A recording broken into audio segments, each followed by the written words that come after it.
There was a little girl who had a little curl right in the middle of her forehead. When she was good, she was very good. But when she was bad, she was horrid.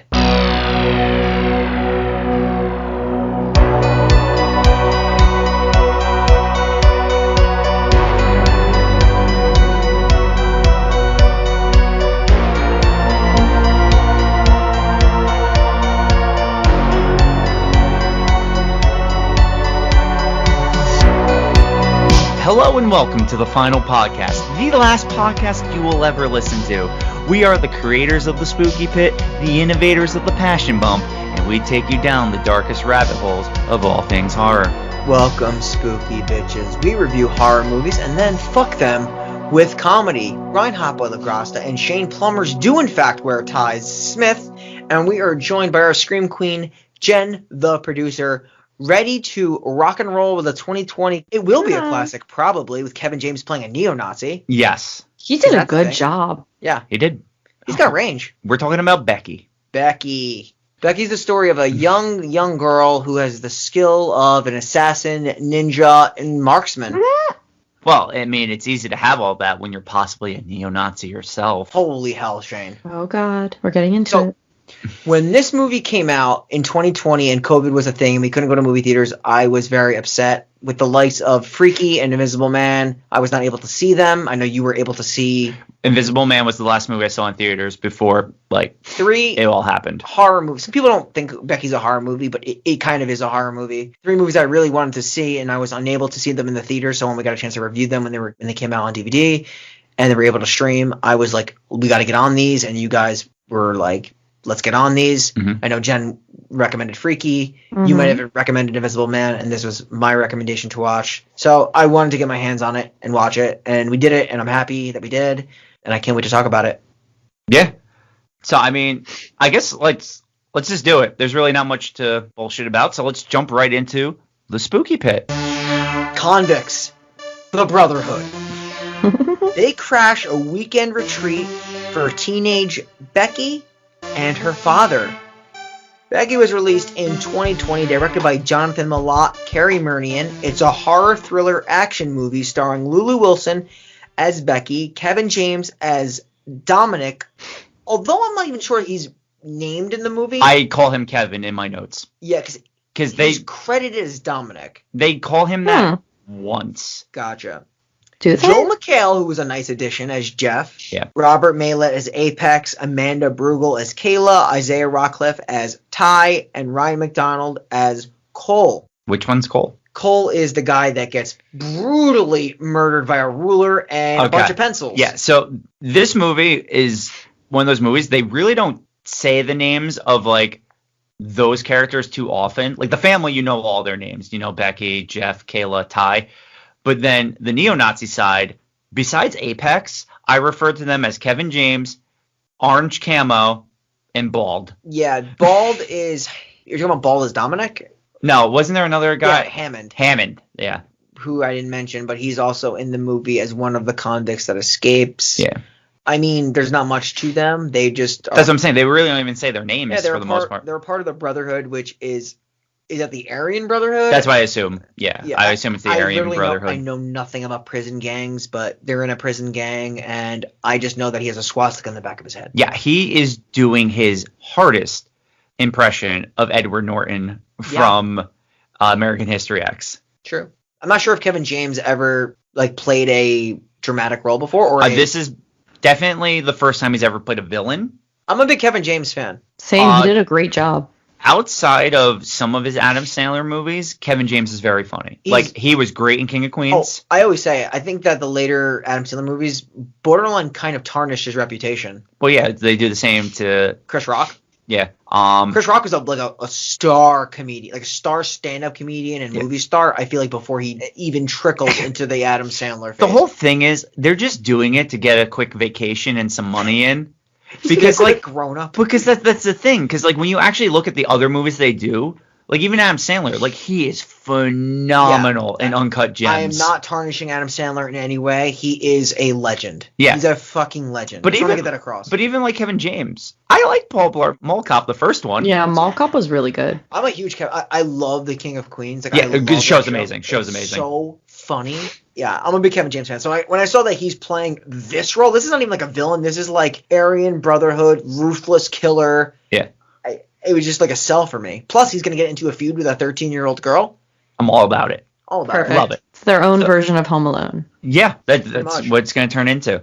So let's go to the opening scene where Becky is talking to police about a man in an orange shirt. It's interesting because right off the bat, you could tell like how this is going to go. This is what I like to call the high tension effect, where you have the ending scene at the beginning. And she's recalling events to the police. You don't know what's going to happen. They're going to get into the story. It's going to be a flashback to like the whole story, and then it's going to come back to the scene at the end, which it does, to be expected. But you can get the impression that she's not giving all the information to the cops. Correct. Because they ask her like what happened at her fort. And she doesn't want to say anything. Exactly. You could tell she knows because she's recalling what happened. She's falling through the woods, but she doesn't give any details to the cops. Yeah. She says that she doesn't know. At the same time, we cut to scenes of a prison fight. This is 2 weeks earlier. Yes. So we see a prison fight, and then we see like Kevin James' character, Dominic. I will refer to him as Dominic. And he's walking around watching this prison fight. During this, cut to a school where we see 2 kids fighting out of school. They're trying to make his story and her story simultaneous as they go on and develop to where they eventually meet. Yes. But Dominic is walking in the prison, and he hands a shank to another inmate. And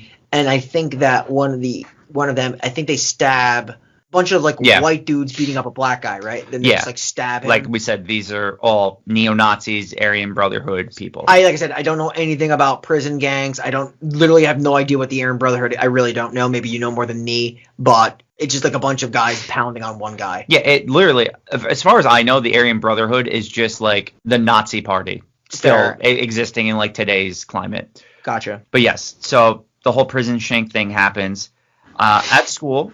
We see Becky, and she's at her desk. And interesting enough, not answering the questions of her homework, she's drawing Nazi lightning bolts. It's a test, actually. Yeah. We're gonna get into this whole thing. She Don't draws worry. an SS and a lightning bolt? Does she actually? She definitely draws the Nazi lightning bolts. That is for sure. It's an Easter egg. Yeah. She's supposed to be like drawing on like her test, obviously not caring about it. Yeah. When like their voice of a loudspeaker comes on and she's getting the day off.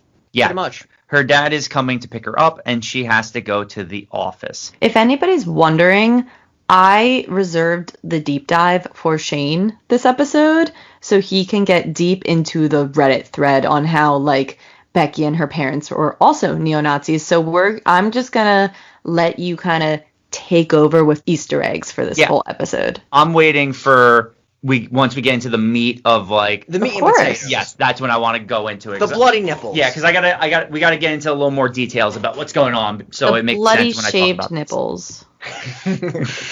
Shane's got like this little pepperoni nipple.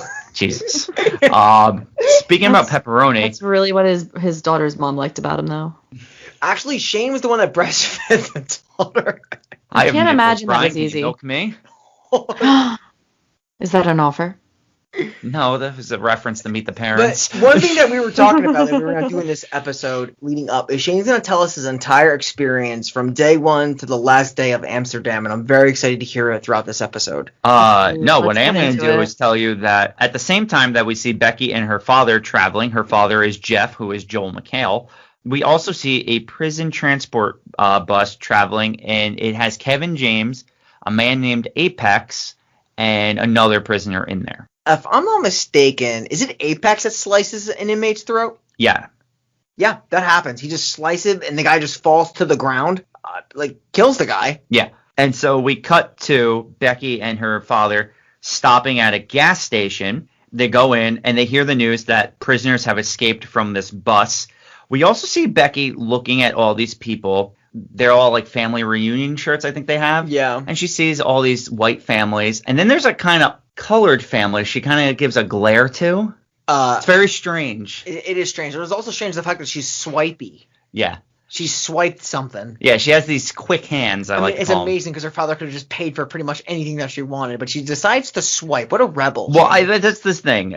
We get this with a lot of movies. Once a parent dies, you start stealing things. Unnecessary stealing just for a rush. Yeah, I don't know the deep dive of the psychology of that, so I'm not gonna speak on it. But that's what happens here. Just based on like what they are saying, it seems like the dad kind of was distant and not around after the mom died. And that would make sense. I think like when a parent dies, they say, or like you go through like what is it, the 5 stages or something, and she's just like stuck on anger and like never moved on from anger. Because she is also, we cut to her watching a video on her phone, and it's a video of her dying mom, and so you're just getting that like she hasn't like moved past this like the grief and anger stage, like you said. She's still there like constantly, even though it's been a year. True. Whereas like her dad's just like, I'm over this. Yeah. She sees that her dad is taking her to this cabin. She's very uncomfortable that she's going here. She looks very mad that she's going here. Yeah. And we learn it's because the dad was planning on selling this cabin, but Becky becomes very happy when the dad admits he's now keeping the cabin. Yeah, she actually hugs him for a second, and then that second of happiness is immediately diminished when a car pulls up. He's like, "Oh, I forgot to tell you, by the way." By the way, Ty are coming. Oh my god, it's that parent thing of like, I wish you would get over your dead parent, and then they like try and give you something to make you happy, and then they're like, now to really hammer it into them that you really should be over your dead parent. She's an angsty teen, and I'd love to. I can't relate, and I'd never want to relate because it's so shitty. But I'm guessing this is how kids are supposed to feel in these situations. Because she definitely hates this family that comes up. She hates Kayla, and she hates Ty, who seem to be two very nice people, but she doesn't want to see them. She's very cold to them when they introduce themselves right here when they're in front of the cabin.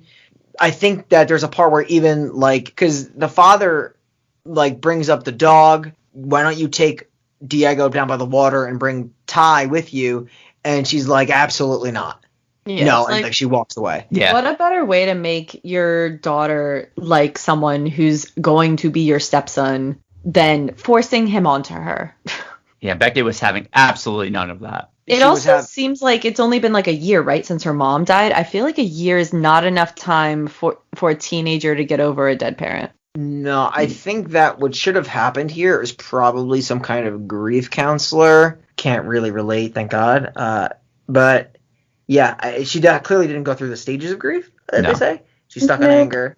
And yeah, I do think that she might be like a little maybe too angry at life. Oh, yeah, we'll learn that. But I mean, like I said, I can't relate, so I really don't know.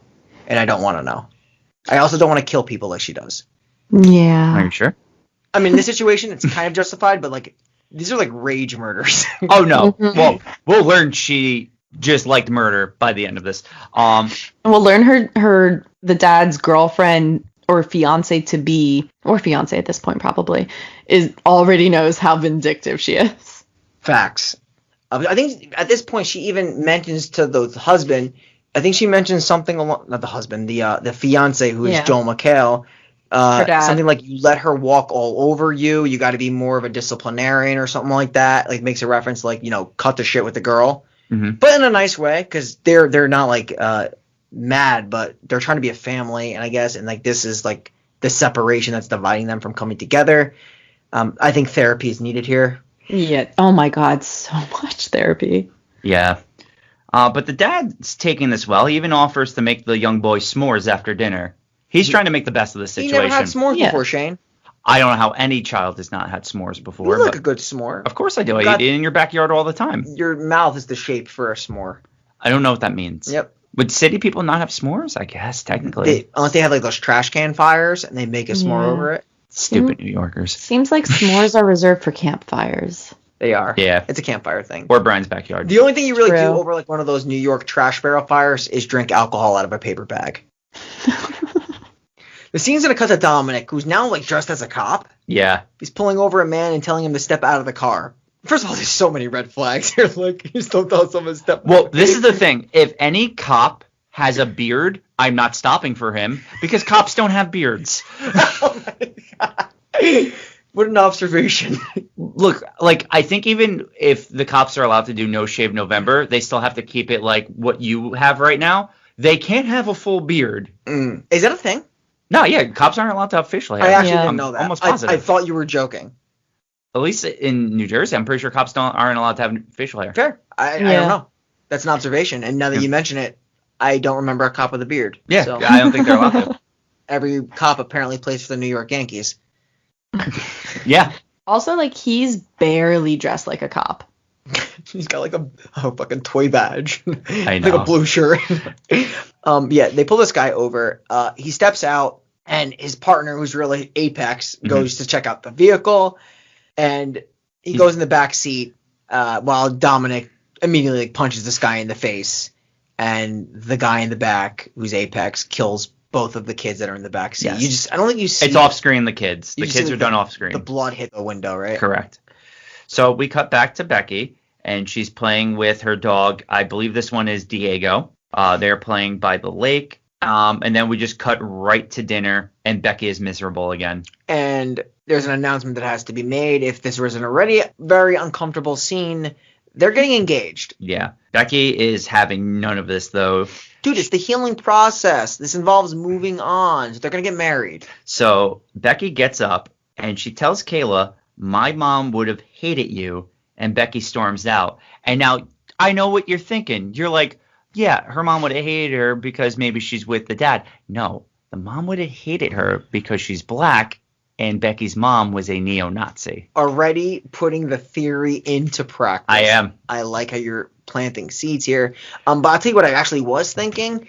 I agree with you. I would say that she did storm off. Yes. It was more of a So that's storm the only part you agree with. It wasn't a walk-off. It was a storm off. Oh, She left. definitely. Yeah. Right, Jen? It was a storm off. Yeah, Okay. she like went full angsty teen and was like, I'm out of here. Yeah. And I had to check like how old the actress is. She's like 15 or 16 or something like that. So it was close. And when this could have been filmed, she could have been actually 13. I believe what I read off of IMDb is that they said when she got the script, she was 11. Holy, how long has it been in development for? I mean, some movies Apparently can a take while. like 6-7 years to be in development. So Yeah, that's true. What was her name? The real actress, Lulu Wilson. She said she would do a sequel if they wanted to. Interesting. Yeah. I wouldn't want that. I feel like it's a Nah, one-time story. I think it's good. Unless she becomes the killer.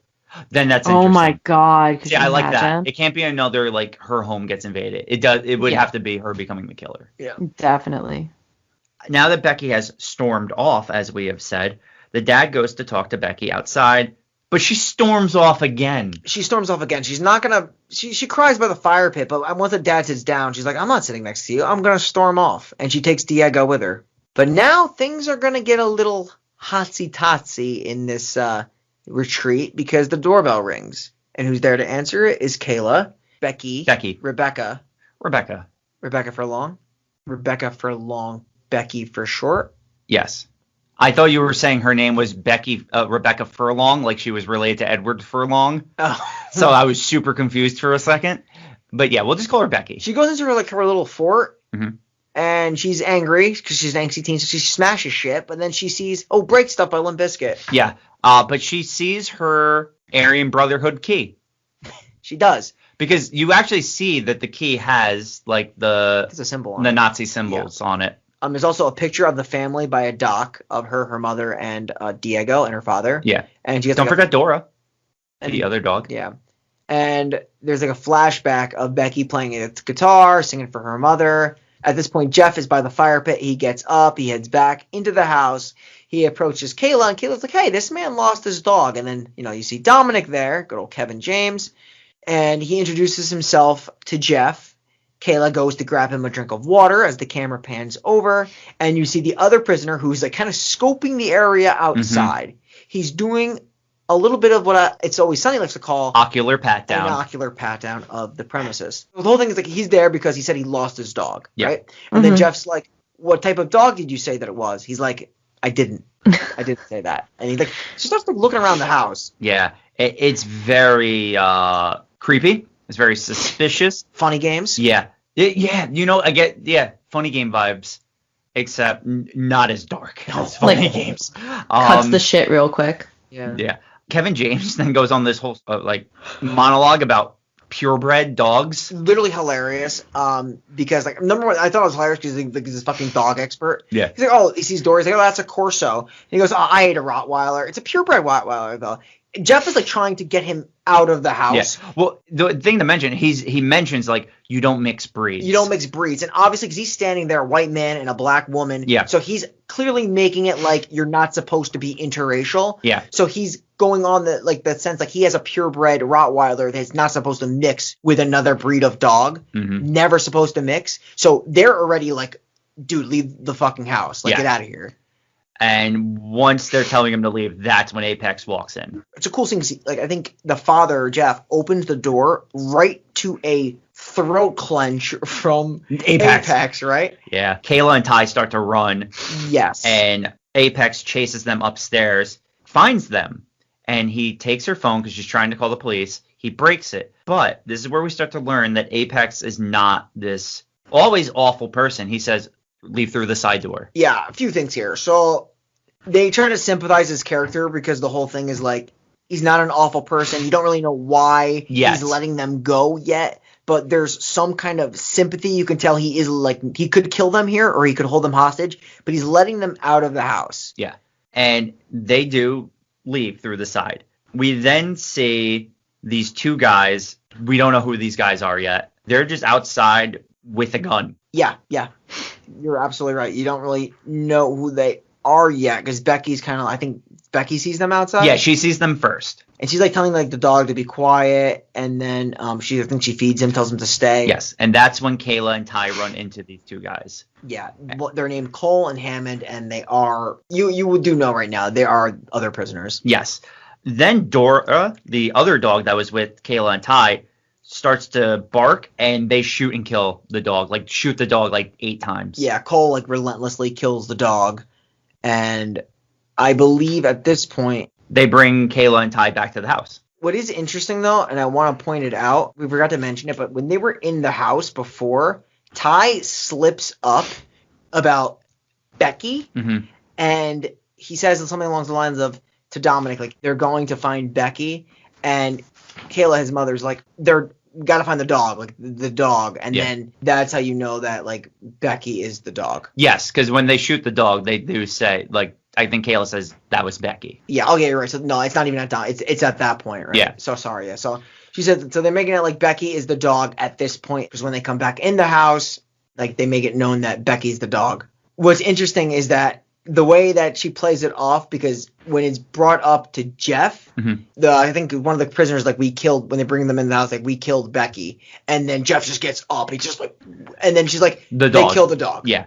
So he sits down because he realized what they're doing. They're trying to say the dog was Becky. He gets it right away. Impressively how fast he picks up on that. Yeah. Which was good on Kayla's part because that was very quick. Kayla is very smart in this movie for the most definitely. part. She does a lot of. She does so much, but for so little, because all she does is sit down on the couch the entire movie. Yes, but she kind of she always kind of knows her next move. Yeah, she's calculated. Yeah, that's the word. Yeah. This is when Jeff basically says what do you want? Right? They're whatever you need, we'll give it to you. And then that's when Kayla's we've seen their faces, regardless of what we do, they're going to kill us anyway. Yeah. Which she's 100% right. I've seen enough movies to know once you're in this situation, unless you can get out, you're done. You're done, yeah. And Dominic is going to go on a little search party for one underneath what is Becky's bedroom into the cellar area or this hiding area, whatever it is. And he's looking for something. You don't really know what. I think he looks in a tin. He looks in a tin. He's and visibly angry that something's not in there. Yes. Becky also, though, is now at her room outside of the place. And she's trying to grab her bag off of the bed. But she hears him coming up through that thing. So she opts to just grab the walkie-talkie. Yes. She can't get to the bag. Correct. So she grabs the walkie, and Dominic's coming up, and he looks out the window, which was open, which probably wasn't open before. Exactly. But she gets away, and even though he looks out, he doesn't spot anything. No. This is when he goes, Dominic goes into the living room, and he says, look, Becky wasn't a dog. I know Becky was a little girl. He shows him the bag. He's like, I don't think a dog had this bag. He also saw a doll in the room too. Yes. So there's some like red flags right away that like it looks like that's a girl's room and they're missing a girl. Now my question to you is, do you think it's a reach or do you think it's a logical conclusion that he makes very quickly? He's obviously a smart guy, and you know Kevin why? James?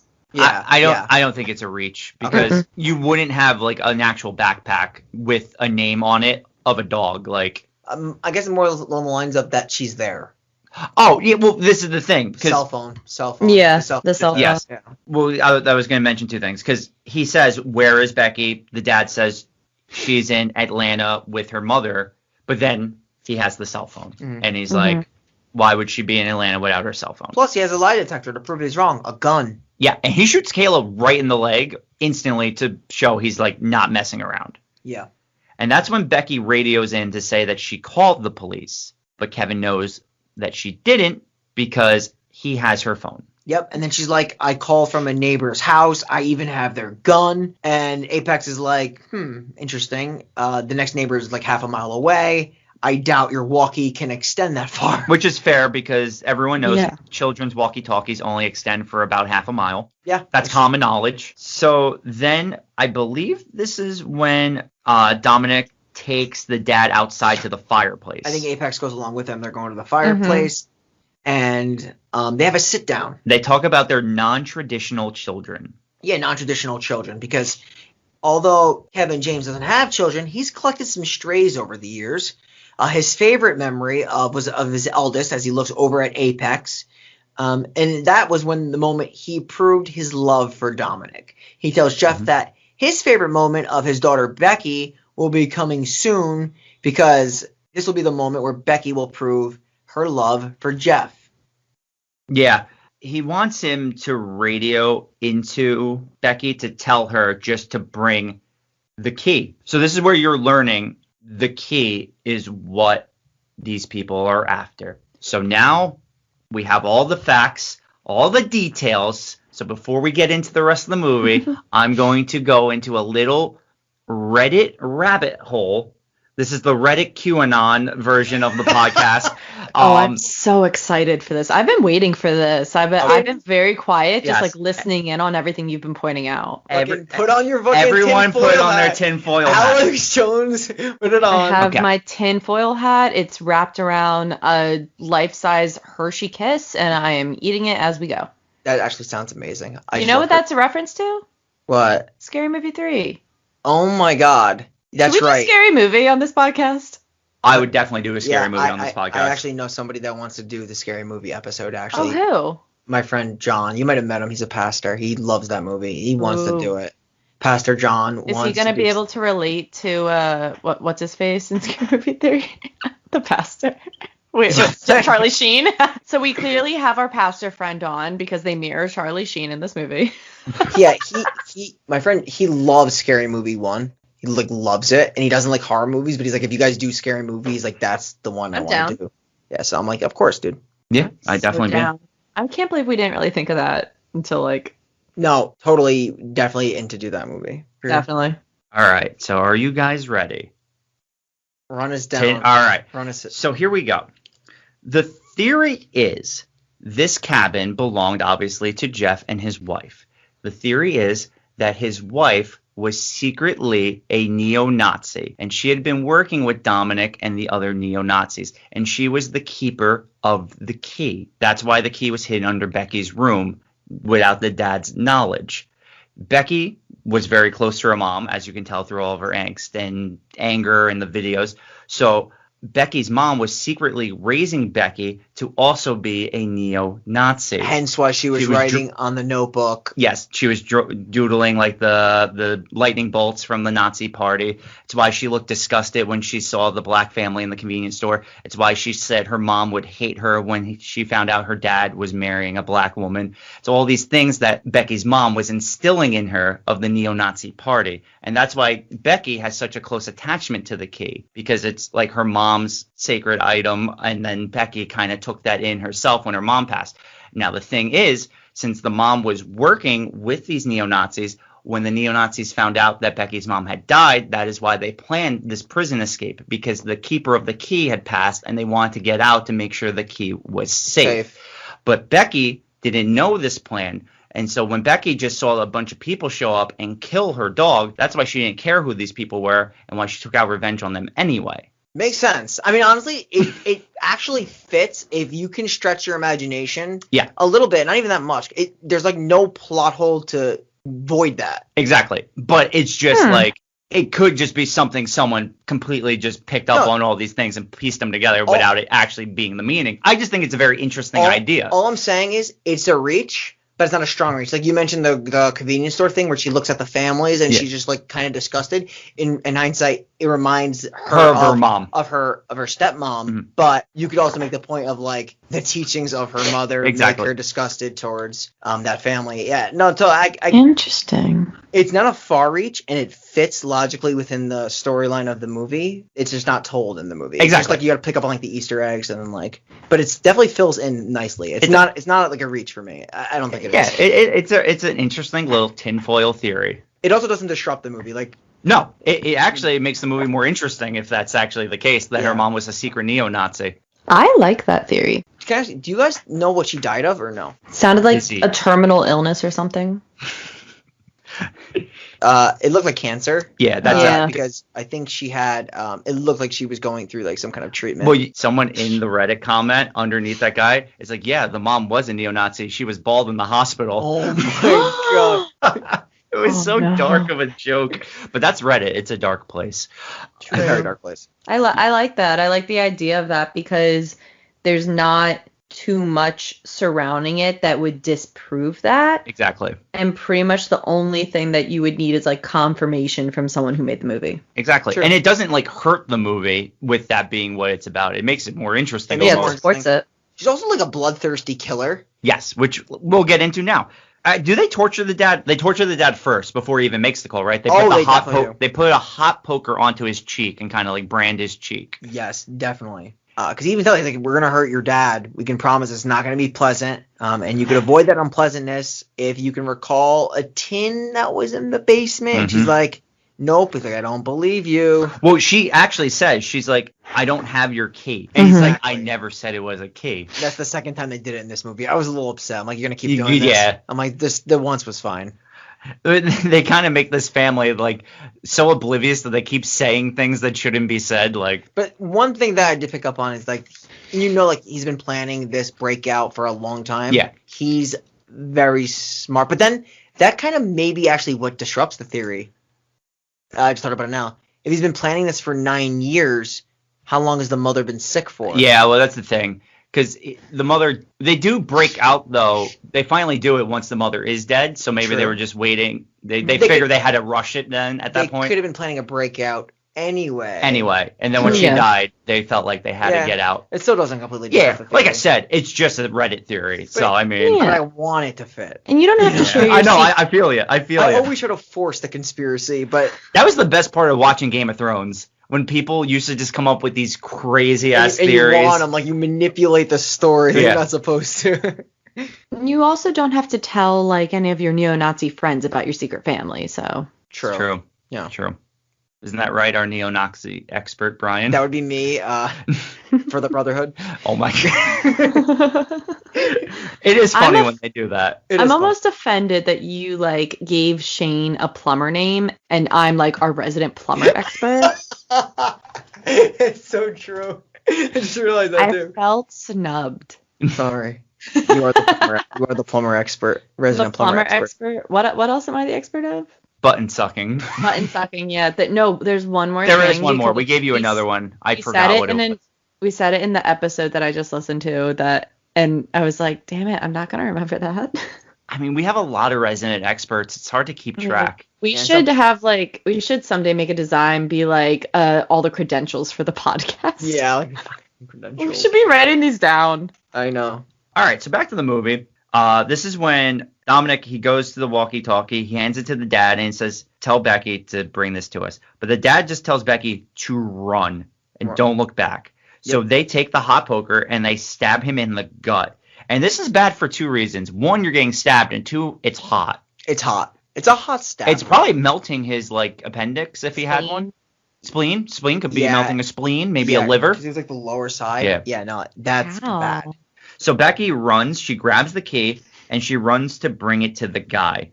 But before she can get there, the dad tries to escape. He fights off the two guys, and then he starts to run to meet Becky. But before they can reach each other fully, the dad gets shot from behind by Dominic. It's like a tough scene. He does get to say, I love you, before he hanks it. That's what it is. Fair enough. Before he bites the farm, or before he, what is that? Sells the farm? Eats the farm? Sells the farm? Bites the wood? Bites the wood. Before I just made that up. Bites the dust. Before he dies, I like that. Before he kills over. I think it sells the farm. But before he drops dead. Yeah. How many different ways can we say he dies? Yeah. Before he becomes maggot food, she says behind you, and he kind of knows he's gonna die, so he's like, I love you. He gets shot. She lets out this, like, it's inaudible to the viewer, but like this crazy scream. Like in person, it was probably very loud. Yeah. But it was a cool shot. Dominic grabs Becky right after this. Where's the fucking key? And she stabs him directly in the eye. Well, she gave him the key. Yeah, exactly. She did what he asked. But his eye falls out of his head. Yeah, it's like hanging by eye socket. It's that thing does have a name. I don't know it. Corneus? Eye hand? The eye cord. The eye cord. It has a real name. I don't know it. You're talking about that. The eye arm. Retina? No. No, retina's like the middle of the eye, isn't it? Yeah, it's one of the stupidest things I've ever heard a human being say. Really? No. Have you heard some of your nicknames you give me? They're on. Yeah. So he goes back inside now because clearly he needs to get this eye off. So this eye, clearly a fake eye. And in this next upcoming scene, he is yelling at his companions, his compadres, whatever you want to call them, his frenemies, whatever. His brotherhood. Yeah, his brotherhood. He starts telling them, cut it off. And the reason that this scene drags out for so long is because the prosthetic eye that they used was a bit more durable than they had intended. So you have Kevin James kind of like overdoing this scene because they actually could not cut the eye. So this is like a fresh take, and like Hammond couldn't cut the eye even though he was supposed to cut the eye. That's actually awesome. Super durable prosthetic that they just did too good of a job on. That's so funny. He's like, I'll cut it.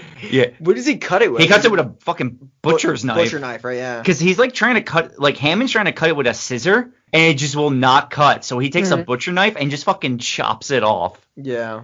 He now has a badass eye patch he makes for himself through the rest of the movie. It kind of reminds me of like that scene in Django where like Leonardo DiCaprio slams the glass and like cuts his hand, and the hand's like bleeding, and he continues the scene with a gushing bloody hand. Yeah. He kind of like, I feel like he's just doing his best Kurt Russell impersonation with the eye patch. Yeah. Pretty much, Shane. Because then he starts wearing the bandage around his eye, Dominic, and he's kind of badass. He does look Kevin James, like, say what you want about some of his later comedies. He's a badass dude in this movie. He just looks intimidating. Yeah. Like, I mean, the beard, the shaved head, like, I mean, he did a good job, but like, I'm not going to judge him just like because he's not this kind of a role. So there's like, oh, he did an amazing job for what he is. I mean, he's a good actor in his own right, but like, agreed. You'd never know he was a comedian. Exactly. You wouldn't. You wouldn't. Now, Cole, who's one of the prisoners, he's going to start heading through the woods. He's looking for Becky. He spots Becky, and she runs from him. She runs back to like the fort. When he tries to open the door, he gets dogged. Literally, I think the dog kind of like makes him step back. The door closes, and then he tries a little sales pitch. A little con work. He's a salesman. He basically just says, if you just throw me the key, I'll let you go. Yeah, he's like, I'll let you go. Dominic doesn't even have to know about it. I'll just say I found the key in the woods. I could not find you. He was so close, too. He was honestly, I do believe him. So do I. I do as well. I feel like everyone surrounding Dominic isn't really interested in killing anyone. Like, they literally just want the key. Yeah. For the most part, it doesn't seem like any of the other three want to be there or want anything to do with this situation. Yeah, but they are all a part of the Brotherhood. So I wonder how much information they know about what's I don't think they know much, because essentially what we gather is all three of those men are Dominic's adopted children. Yes. So it's almost like they were raised this way and don't know anything else. I wonder if he promised them something based on what the key can hold. Yeah, definitely, like a cult most leader. likely. That's what I would assume. But they didn't tell them exactly what it was, you know? Yeah, well, because he doesn't really tell anyone what it was. He fucked up because she was going to give him the key, and he's like, That's right. you, your brother, and your stepmom, you can all go home. They're alive. Like, he thinks it's like a bargaining thing for him that, like, these two people that she cares about are alive, where she has literally probably just met them for maybe the second or third time. It doesn't really seem like she knows them very well. And she's like, the only person I care about is dead. Yeah. Yeah.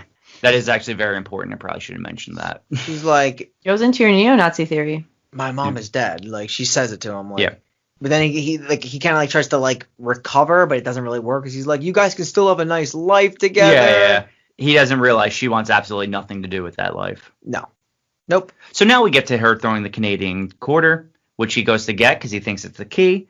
So she goes to the top of her fort, and little did he know she has a zip line. Yeah. Also, little did the viewer know that she's about to put on a beanie and become an absolute assassin. Yes. Well, everyone knows your Beanie. stealth and combat go up 10 when you put on a beanie. It was the stealth beanie. Yeah. Yeah, beanie itself. her sly as a fox beanie. True. What animal is on the beanie? A fox. Is it like a squirrel? Like, what is it? It was a fox. A fox. Fox, Okay. yeah. It was some kind of. Oh, they are stealthy. Yeah, that's why I said sly as a fox. Okay. They're sly. They're cunning. They're stillborn in Antichrist. So I was like, I like it. That was good. It was a good I'm so reference. happy I wasn't on for that episode. I wish you were. It would have been a fun chat. It would have been it would have been an interesting episode. I don't think you could have watched the movie, but I did watch that movie actually. oh, nice. Because that was right before I started to like kind of be a regular on the pod, and I was like, well, I might as well just like watch them and look for more Easter eggs to send to you guys. And then I was like, I fucking hate this movie. so the truth behind what really happened about that movie is I wasn't really even planning to do it. To be truthfully honest with you, Yeah. Shane. I wanted to do the director's newest movie that had come out, which was The House That Jack Built. Yeah. And then you're like, why don't we do Antichrist? And I'm like, yep. So this is my fault. I mean, not your fault, because I was like down with it anyway, Yeah, because no. I'd seen it with you. To be fair, I like the movie. I'll never watch it again, but I like the movie. I like the movie, although it wasn't obviously like a stellar movie, but No. I thought it was good. Yeah. But it was dark as fuck. It's very dark. Oh, yeah. Speaking of dark, let's get dark. So she zip lines, stabs this man in the neck with a ruler, repeatedly stabs him with colored pencils, and then kicks the ruler through the other side of his neck. Yeah, that's a cool scene. She like literally like he's gonna die, and she makes sure he's like fucking really dead, so dead that he doesn't have an afterlife for sure, by like literally stomping that ruler from his throat into the ground. Pretty sure it pinned him into the Yeah, ground. it basically did. This is where you realize how much rage she actually has. Oh, yeah, because she's like screaming while doing This is hella angst, and I'm sure this guy, she's pretty much bathing in his blood. Yeah. No, she is. It's crazy. She's like Elizabeth Bathory. That's no joke. That was what I was thinking of the movie. Like her face is covered in this guy's blood, the blood of an Aryan Brotherhood, which to her is just like her own blood at this point. Yeah. They use some bathing. thick ass blood because she goes to wipe it off with her t-shirt and that shit does not come off. Yo, I was thinking the It's same like thing. caked on her. She wipes it off and nothing leaves. Moves. Yeah. They did really well with the prosthetics. So this man is dead. Let's cut back to the house where Apex is wrapping a bandage around Kayla's leg. And Kayla tries to talk to him. She's like, you tried to help us once before. Can't you help us get out now? But Dominic comes in and they both leave the room. Yep. And Dominic's going to call Apex over. And this is the scene where he gives Apex a gun, almost like a testing thing. He tells him, like, pointed at his heart. So Apex has a gun pointed at Dominic's heart. He tells him, like, for all the days they were in prison, which they give the number, and it was an insane amount of days, but basically 9 whole years, Dominic's been planning for this exact day. He ran all the scenarios in his head, everything that boils down to execution on this day. Try to calculate every single thing that would be the downfall or that would be the crux of this plan. And he said never once did he think it would be his eldest child, Apex. Yeah.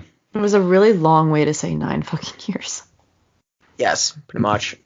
And Apex is like, I can't get the kids out of my head, the kids that he killed in the beginning. Yeah. Which is when we start to learn why he was going to let Kayla and Ty go. He doesn't want to kill basically like people he feels are like innocent anymore. Yeah, it's true. Which probably tells you that he was not in jail for something that like involving like killing children or killing innocent people, because he really like harbors guilt for that. Yeah, it like really breaks him. So there's a couple things. I do agree with that, Jen. It's very possible. I Mhm. also would then like ask them, why did he kill the kids in the car? I think because Dom was there. Yeah, because Dom told him to. Yeah, Okay. because when Dom is there, I think is like what we're getting is that Dom has raised him from when he was little. Yeah, for so sure. like it's almost like he can't say no to Dom. So when he's alone with Kayla, and that's why he let them go, because Dom wasn't there to stop him from doing it. Yeah, that's true. That's a good point. Yeah, because like at the point where it's off camera, you just think he's like a ruthless killer. Just kills some Exactly. kids. Because I was thinking like, all right, that's the point where like he can't look back on that. But if you want to make it like you can make the argument, I guess, that this was his whole thing and that like he only did that because Dom was there. And That's what I think. Dom would have probably killed him if he didn't do it. Yeah. So while they're having this talk, Becky takes the walkie that Cole had and she tosses it onto the deck, and Dom grabs it. This is when she recites the poem that Brian did at the beginning of the episode, and Brian loves that poem. It's so cringy in this scene. I think it's weird. It doesn't fit. It's very weird. Didn't fit for me. Is this the scene where Dom tells the woman to talk to Becky? Yeah, that's when Dom now goes to Kayla and he tells her, like you said, to talk to Becky. But Kayla says, "You killed her only living parent. Good luck with anything you're gonna try to do." Yeah. By the way, why don't you take this spit to your face, dog? Yeah. Yeah, he's like, "You're her guardian," and she's like, "No, I'm not. Her dad was just my fiance." She says she's the most strong-willed and as vindictive as they come. And you killed her only living parent. Yeah, it's bad. Yeah, that was a dumb decision on his part. And like at that point in time, like that was the selling point. He doesn't even ask any follow-up questions. No. He's like, okay, he It's bought like, it. Yeah. It was like, He believes why it. am I even keeping you alive? She could have been lying to him. He just bought it. I think it's because she comes off as so defiant to him. No. There's no reason for him not to believe it. I agree with you, but like he did just like immediately Believe it. Yeah. So now we cut to Hammond. He finds Cole dead in the woods, and Becky says, "Hey, come get me." So the chase is on. The chase is on. And they're running through the woods until Becky gets to a dock, and here we go, Home Alone. She pulls the fish tripwire, he falls over, his face goes into a plank of nails. She starts beating him in the head with a plank of nails. I feel like this would have punctured a brain. 100%, dude. Or if not, like there's no way he would have been able to function, bro. 'Cause she was like clapping him. Because those are like Yeah. 6-inch nails going into Yeah. his skull, like all the way into his skull. He'd be gushing blood out of the side of his head. In certain areas, you're right, it may have punctured something in his brain. Or Yeah, something. because it was like she was like hitting him in the head, but he's able to actually pull the wood off of her, decks her in the face with the wood, Yeah, so she falls back, and but she continues to fight him a little bit. Yeah. He loses his balance because he's not the most athletic guy in the world, especially because he was running at like a pace of maybe a mile an hour. yeah, he falls into the lake. He can't swim. We cut to Apex, who then finds the dead guy Cole. We then cut back, and Becky gets in her boat, and she's like, I spit on your grave. Let me show you how to use a propeller. Yes. So she starts revving up the motor, takes out the boat, brings it over to where Hammond is, and basically uses the propeller to chop him open. Yeah, she just propellers him. Yep, pretty much. She's freaking ruthless. Yeah, Yeah. because the thing is, like, she doesn't let up. I do respect that she makes sure they're all dead, Yeah. because like most of the times in these kind of movies, they like shoot him in the arm. You're like, I'll probably kill him eventually. She's like, Perfect. I don't want anyone coming back. So yeah, he's dead. He's hella dead. She then goes back to the dock, and Apex does she meet Apex on the dock now? It's not the dock. It's like in a field. He's just Yeah. standing there. Yeah. Then the dog though runs at Apex to try to protect Becky. He fucking decks this dog in the face. Yeah, he doesn't care about animals. No, that we learned. Yeah. To be fair though, that dog would have ripped him apart if he doesn't like do it. He's True. Probably. yeah, because it's a big dog. I mean, But it ain't a purebred Rottweiler. That's the it's thing. not. That's why he's able to punch it one punch. The dog is down. So he chokeslams Becky and then punches her as hard as he can in the jejunum. That's actually really true. Legit choke slam. And he was going easy on her. Yeah. During this, though, he has the flashback to the two kids in the car from earlier. And then he says, I'm walking away from this. I hope you do too. Yep. It's actually an interesting conversation right here because he tells her, like, he saw what she did to Cole, and those kinds of things would leave a stain on you. Yeah. He's like, you're way too young. He's got a lot of stains on his own. He's like, you're just a kid. And he doesn't even care, like, what Dominic thinks. He's like, I'm walking away from all of this. And he actually extends his hand for, like, a handshake to her. She doesn't take the handshake. No. She was like, you fucking chokeslam me. Like, no, I'm not touching you. It was like he lifted her, like, honestly, like, over his head and slams her on the... I'm not surprised that she was able to get back up, like, or like, actually be, like, not panting from, like, losing your breath or, like, getting your wind knocked out, because, like, that was a legit to the ground chokeslam, and, like you said, a straight punch to her jejunum. Like, yeah, she was hardcore. done. She was done. She would be knocked out. 100%. But she's the toughest 13-year-old of all time. She's too angsty and too vindictive to get knocked out. Jesus. Exactly. She has shit to do. That's true. Shit to do, people to kill, keys to keep, all the good stuff. She's the key. She's the keeper of the keys. Yeah. So, she inherits that. Yep. So she walks away with the dog, and Apex just walks away. I mean, as far as he's done for the movie. But he's not. He's not, but you think he is. But he's done. But he's not. But he's done. You knew that was gonna happen, though. Like, you could call that. Honestly, I thought he was going to be gone. Really? I actually did. Thought he was just going to leave. Interesting. Maybe I'm dumb. Nah. So, like, this is the way that Resident Evil should have done it with Kaplan's character. Yes! But they didn't do it. They didn't do it, sadly. We Missed do also learn the opportunity. dog is still alive. The dog's still alive because she walks away with the dog. Yeah, it's true. And we're going to transition to night now, where she's going to visit the gravesite of her father, which is just his dead, rotting corpse. Yep. Seeing her father's blood makes Chipmunk a great name in this scene. She likes it all of a sudden. Yeah. She's like, tell Mom I said hi. And then she takes his keys. Yeah. Hey folks, no sponsor for today's show, but I would like to take a second and shed some light on all the dead bugs. I'd like to have a moment of silence for our insect brethren and stand in solidarity to let them know we are with them, but not really because of how dead they are. Sure there. That's better, that'll help. Now, the millipedes, fungus gnats, mosquitoes, the spiders, scorpions, mealworms, fire brats, powder post beetles, sod webworms, raspberry borers, tarnished plant bugs, birch leaf miners, troglodyte bill from apartment 43B, the black vine weevils, Colorado potato beetles, wireworms, western conifer seed bugs, thrips, ticks, silverfish, spotted winged drosophilias, and cabbage maggots can rest easy knowing the rest of us took a second of our day to recognize them and their profound impact in our lives. One final hurrah for Gregory the stink bug. Back to the program. Shane, you were saying? Then she goes to the window, and Kayla sees Becky in the window. And as Dominic walks in, Kayla distracts Dominic so that she doesn't see, And she's like, Becky. what the fuck is the point of all this? Like, Yeah. I think that's her exact words. Like, Yeah, she wants to get him talking, get him going a little bit, so Becky And has this time is- to distract. Is this when he talks about the key? A little How bit. it's like it's not just for me, it's for you as well. It'll help everything. It's very vague. It's all vague. Yeah, it's very vague, and he doesn't get enough out before, like... So this is what I got that he said. I think this is actually what he says before she kind of, like... Slap boxes him. Pretty much.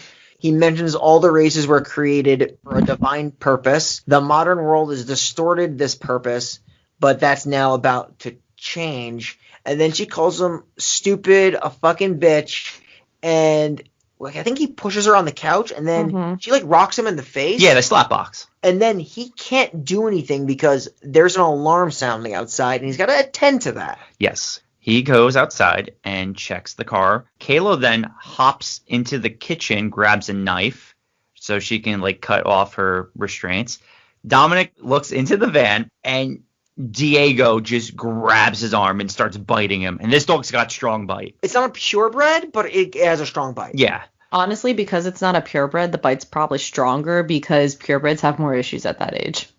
Oh, I'm sure they do. I mean, I have no idea. I have no idea either, but I can just tell you that the purebreds, how they're meant to be. They're meant to be pure, according to Dominic. It's got to be pure. Yeah, well, he's able to escape the jaws of this dog and lock it back into the van. They slammed the door on the dog's head. Yeah, this dog has to have CTE after this movie because God, it was yeah. punched in the head, took a van door to the head, but then Becky rams a car into Dominic, and then Becky's 13 and doesn't know what the brakes are, so she rams it into a tree. Well, that's the thing. She thinks the tree's the parking spot. Okay, that's fair. I can see that. It's kind of like Issa when he was first learning to drive. You're right, though. You're 100% right. Yeah. No, but I like this scene a lot because Kevin James' character, Dominic, keep messing the names up. Dominic thinks she's in that car, but she's not. She turns on the lights to the other car next to it. I don't know, to be honest, if there's enough acceleration to really get it going, but she definitely grazes him. Yeah. And that's when she rams it into the tree, but...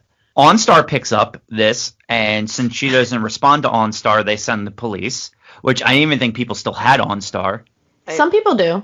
It's an automatic feature in like new cars, I think, that if you don't respond, they just automatically send them. That's good. I thought this was a really interesting scene and very freaking badass, even more badass on her part, because she doesn't even respond to the roadside assistance because she wants to kill. Yeah. Do you know what I mean? Like, she No, could be like, it's oh, true. Please come.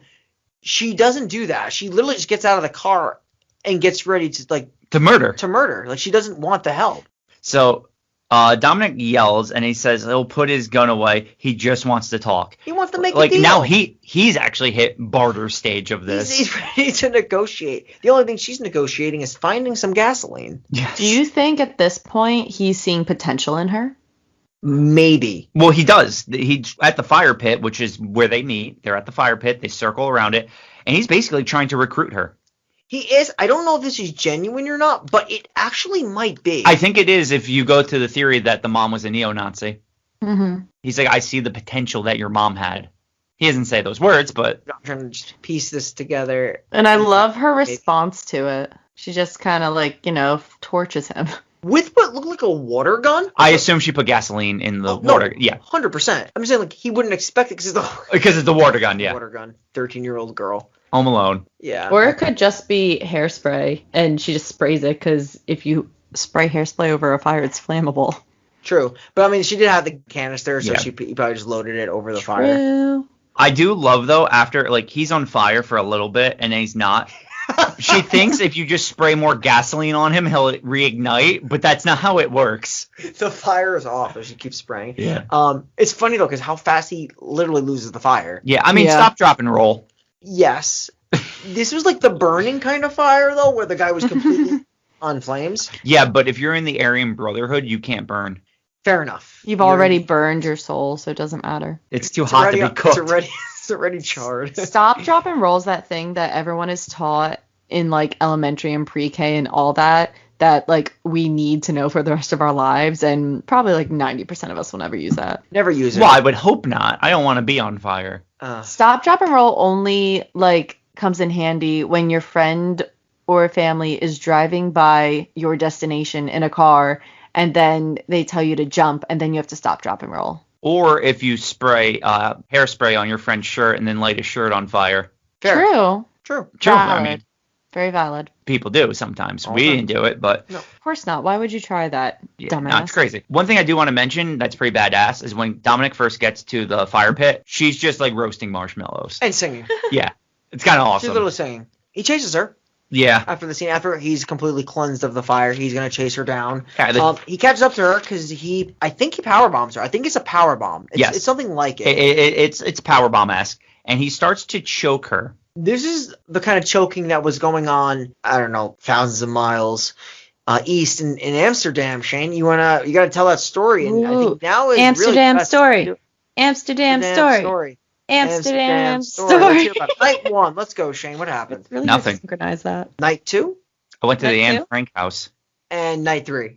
I had pancakes in the morning What- and went on a riverboat tour. What about the red light and blue light districts? I don't even know what the second one is, to be honest. What about the Um, yellow light district? Shane, I think the yellow light district's just when they pee on you. oh What my about God. the purple light district? Dude, I don't know. It's when you get swarmed by Grimace from McDonald's. He just shoves hamburgers in your mouth. Various McDonald's I sex acts. forgot about Grimace. How many burgers can I fit up your asshole, son? Oh, but seriously, let's hear about McBucket. Yeah, we will. Apex shows up and he tackles Dominic off of Becky at this point, and they have a little scuffle, of course, because that's what you do. He tells Becky to run, and he says, "I shouldn't have left you alone to face off with Dominic." Becky's not running away though. Becky's running. What is this that she drives? I have a tractor, but I think it's like one of those like drivable lawnmowers. Okay. Yeah, that's what I was going to say. She drives this drivable lawnmower over his head and leaves the propeller over his head. And then she drives away. See, bottom jaw and brain. Yeah. Like, Beautiful. You know, like you always like half the head is cut, but it's half the head that's cut vertically. Yeah, it's wild. Yeah. It's gross. Which makes sense because the propeller can't get everything all the way down. It's not on the very bottom of the lawnmower. So it makes sense how it would work that way. 100%. It's a cool death scene for sure. Yeah. Death scenes is really, really good. Then Becky goes up to Apex and he's like, basically like, "Thank you. This is my chance to start anew. I'm going to, she shoots him in the head. And I was like, holy shit. It's just, she wants it all. Literally, she executes him. There's no redemption. There's no redemption here. No. We're not here for redemption. We're here for murder. Yeah. We're here for murder. And then what happens is after the execution scene of Apex, Kayla and Ty, they walk outside, and Kayla lets Diego out of the car. I do want to mention that Becky definitely picks up the key, and she like kind of like is kneeling down like outside the house. They approach Becky. They ask if she's okay. Of course, she doesn't answer them. They sit beside her, and then you kind of like see the sirens. They approach, and then the scene quickly, abruptly cuts to her being asked by the cops about what happened, like it was in the beginning of the movie. She tells them that, there was a Canadian quarter that Dominic was looking for in the grass. The lady cop asked if that was what they wanted. The sheriff's not buying her story, mentioning to the other cop that, she mentions the shirt, but not about stabbing these guys with pencils. So there's like not a clear cut story from this character. She's too concerned with eating gummy worms, twirling the key. The movie ends. Yeah, it's over. And she has the key. She has the key. She's twirling it proudly. Because now she is the leader of the Aryan Brotherhood. Technically, I guess, right? I don't know. He who holds the key, or she who holds the key in this case. I wonder if you could look up like what the symbol on the key means, because it was tattooed on Dominic's hand too. God, I think it was something with like Odin or something like that when I was looking through things. I don't remember exactly Norse what stuff. It's interesting because I think it was Norse stuff. Do you know Norse stuff. the movie where they talk about the Brotherhood? I think is the movie where part of this movie where like he has the scene with Apex and he like takes off his shirt to prove that he's got like his whole body's like tattooed. Yeah, it was like Edward Norton in like American. Wasn't his whole back and stuff like tatted with like Nazi stuff and things like that? That is a great movie. Yeah, obviously. So I guess I'll go into my review because we are in the review portion of this show. I'm going to give it a 7 out of 10. I enjoyed it. Like, I liked it. I thought, once again, it was another movie with some good kills. This one actually had kills, so we can put someone in the Necronomicon. I really, really liked Kevin James in this movie. He did very well stepping out of his comfort zone. Like, I think Brian said it. Like, you wouldn't even know he was a comedian. Yeah. The other two Nazi guys, like Cole and Hammond, were like, they were fodder. They're fodder, yeah. I thought Becky herself was good. She was very intense. Yeah. Very intense in this movie. True. Joe McHale honestly wasn't bad as the father either. Didn't really need to do anything. He just kind of was himself. He didn't really have a chance. Like there was no comedy for him. Yeah. You'd see Joe McHale, you think, he's hilarious. Yeah. But like, that's what I'm saying. He was fine as the dad. It is when you really, really think about it, like, how do these four guys not stop a 13-year-old child? Yeah. I mean, when you separate them, it makes it easier. Yeah, for me, I don't want to interrupt your review, but like for me, it's not even like that. No, it's okay. I asked the question. I question why a 13-year-old girl would know how to do what she does more than anything else. I just put it's like the Home Alone effect where like Kevin McAllister becomes an architect overnight. The reason why I have trouble doing that, though, is because that's the tone of Home Alone. It's supposed to be that. Yeah, that's fair. I don't know. Whereas this is just like she creatively just learns how to murder immediately. Yeah. Well, one thing, and I think I take it from the end of this movie, is now she's not done murdering. I actually think she has the thirst for blood. Watching this, I actually thought, and it didn't happen, maybe it did, off screen or not. I thought she was going to kill her family members. You know, I thought of that too when they were laying on the van together. I thought she was just gonna off Ty and Kayla. I just thought Jen said something about like this is just murder for her. I thought she was going to kill them too, but it didn't happen. Yeah, but back to my review. Enjoyable movie, 7 out of 10. We'll go to you. I'm sorry. There you go. What was the question? No, it's fine. It's fine. We answered it. She's a murderer. We're all good. Yeah, I like the movie. Yeah, I thought this movie was going to be, I'm not going to say much better because it's an action movie, so obviously it was very, very fast-paced. I would like to see it a little bit more laid out, but like things just happen way too quickly. Not a ton of development. More so less like she gets thrown into this and becomes like an absolute killer out of the bat. She puts a beanie on and just becomes a fucking ninja. But it is fun. It's enjoyable. Definitely entertaining. No performances blew me away, but nobody was bad. I think that the girl was good. I think that Kevin James was good. Not particularly anybody. I don't think anybody was like great. I think that they were just good for what they were doing. And it was for me, I could just say it's fun. The kills were really good, and those were the standouts for me. Were the gore, the kills, and I did like, I guess, the direction of her being like this relentless killer. And I do like the decision for her to kill Apex at the end, believe it or not. No, it was a good choice. It was a good choice. I agreed with it. Back. It's like a reversal because like she went from a girl that you thought was just like this angsty teen to a bloodthirsty killer, and then like he's like a reformed con. So it was just like a flip for both characters, and she kills him at the end, which was, I thought that was pretty funny, and I actually liked that approach. So I have it as a 6 out of 10, like a mid-level 6. It was definitely enjoyable. I would definitely watch this with people who have never seen it.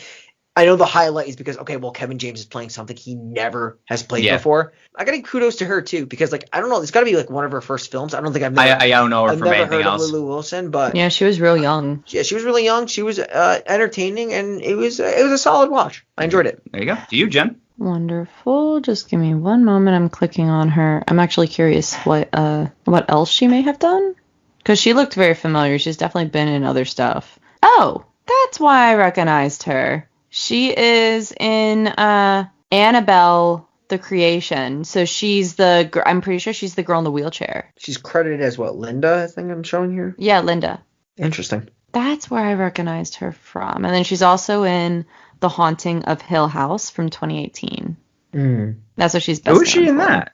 Young Shirley. Yeah, young Shirley. Interesting.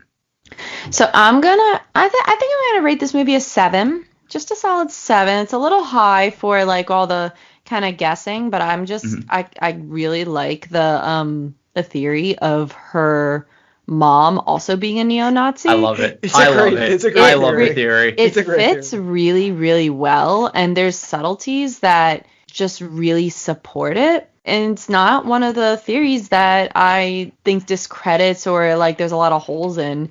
So adding that in, I actually just in general enjoyed this movie. It's actually labeled as a action crime drama, which I think is appropriate for that movie. Yeah. Definitely, it's an action movie. Like 100%. Like that is definitely an action movie. Like it felt like the pacing of an action movie. Yeah. I do have quite a few questions, like just in general, like about the key and like general questions I feel like a lot of people have, but I don't think those questions necessarily ruin the movie for me. Correct. I think this is like questions where I'm like, I'm okay with like not knowing, and I'm definitely interested, but I also don't really want them to make a sequel because I thought this was really well done, and if they did, I would love for her to be the killer. Yeah, I agree. Like if they were to do a sequel, they have to make her 100%. They can't just like I said, they can't make it a Home Alone 2. I also like what you said. Like I think you both brought it up. Jen just hit on it, and you brought it up earlier. I think that sometimes when you leave something like open-ended about this idea of the key, it makes it like your interpretation, but like it's a grandiose thing. It's just like not being able to put your like head definitively on what it is makes it that much more mysterious and interesting. So I do like that in a way. A solid 7 out of 10. I will definitely be watching this again, especially because it is on Hulu and I don't have to pay every time I want to watch it. That is awesome. Definitely. So, gentlemen, unlike the last episode, we now have an array of plenty of people that we could put in our Necronomicon, and I know Brian has just been getting off thinking and waiting this long to once again put someone in our Necronomicon because shockingly no one dies in Poltergeist. So we had to wait an entire week for someone to go in our Necronomicon, And the djinn and the leprechaun, they're all getting antsy. We haven't given them any fresh meat for a while. And, it's about that time. So, gentlemen, who are your nominations for this week's Necronomicon? Jen, I'm going to let Shane go first because he was first. But I have mine, and I knew it the second it happened. Okay. But Shane, you give me yours first. Mine is Apex. It was the best death in the movie because of how abrupt it was. Like, it wasn't the most brutal, but I think it was the most impactful to the movie and to Becky's character and everything. I loved it. Shane's on point. I actually wrote it into the Necronomicon the second he said it because I completely agree with everything. It was nowhere near the most brutal. It was nowhere near the most gory, but it was definitely delivered the biggest impact throughout the movie of like her. There's no returning from this experience. Mm-hmm. Even his like speech, and there's like a build up. Even his speech of like beforehand, is like you're still a little kid. Mm-hmm. He's like, you don't have to go down this path. I have stains. You have stains. She's like, I don't really care. Yeah. You were involved in the murder of the people I loved. Plus, I'm now the leader of the Aryan Brotherhood. I'm in charge of you.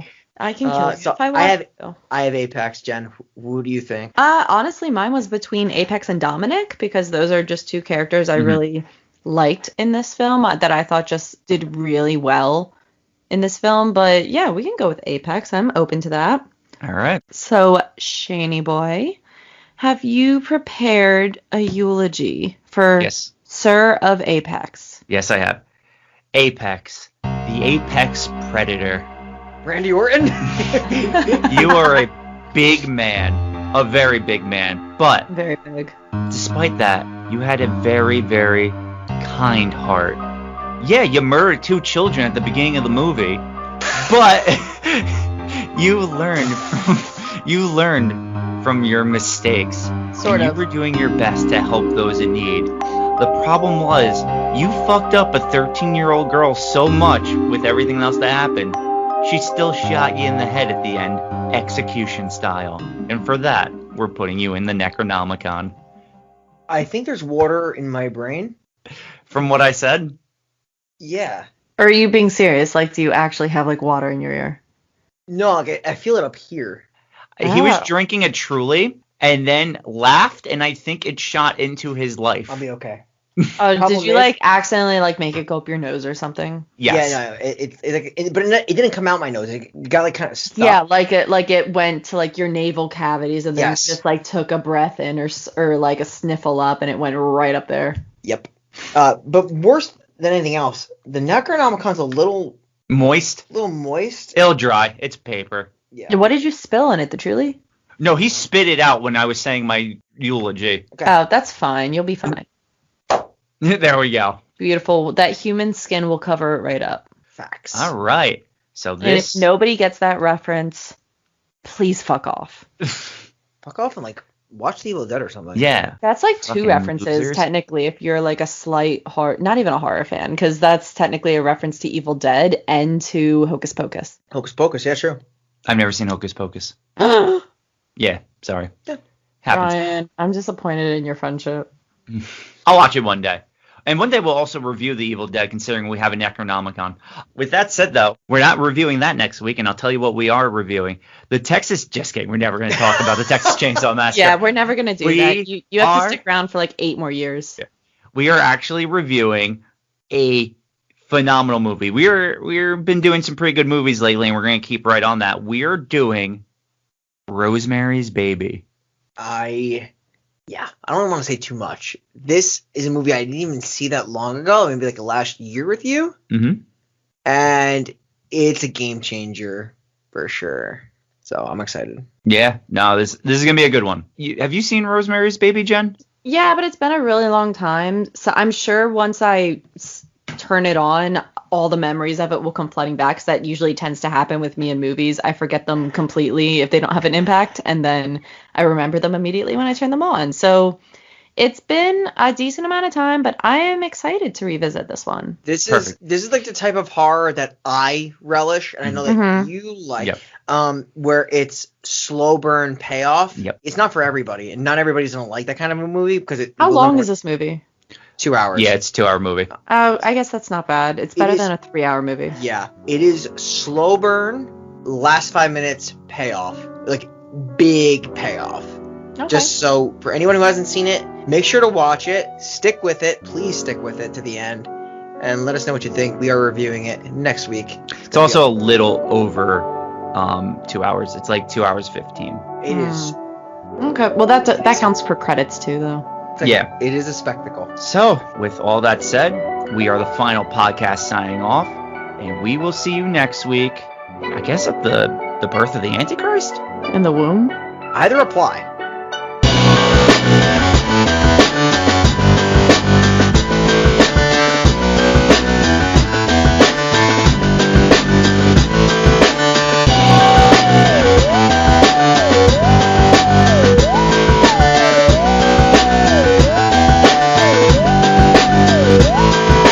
So if you haven't already, please follow us on Facebook and Twitter at The Final Pod Ever. Follow us on Instagram at The Final Podcast. And if you haven't, please give us a 5-star rating on Apple. It really, really helps Apple, push out our content and recommend us to other people to listen to. I mean, yeah. Or I could have just said the lovely couple You'd be downstairs. like, in the apartment building. God. Yeah, that sounds too boring. In the bed where she's raped by Satan. That does happen. Oh God.